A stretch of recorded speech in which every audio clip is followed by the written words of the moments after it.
Today, we're going to review the instructions for mounting the iLIFT actuator to your shock absorber.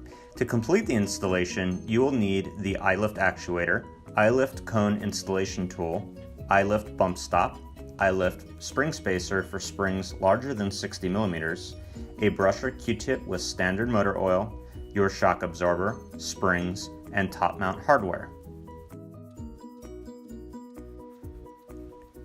First, install the supplied bump stops as shown by pressing the bump stop into the piston. If installing a four-wheel system and you are supplied different length bump stops, check the instructions provided with your kit for which is installed on the front or rear. For springs larger than 60 millimeters, install the supplied spring spacer onto the spring as shown. Next, using a brush or Q-tip, apply a thin coat of motor oil to the piston and cylinder seals as shown.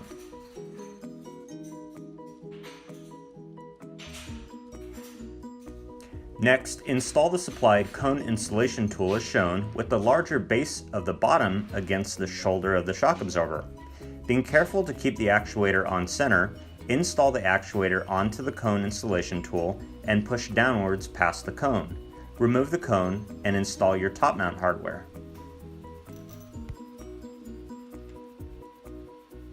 Each vehicle's top mount design will vary.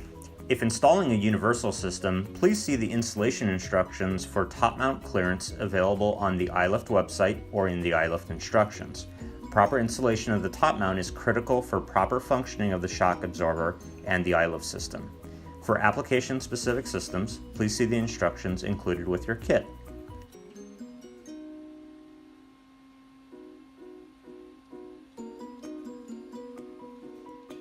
Finally, using brake cleaner or a similar solvent, wipe down the actuator to remove any oil spots.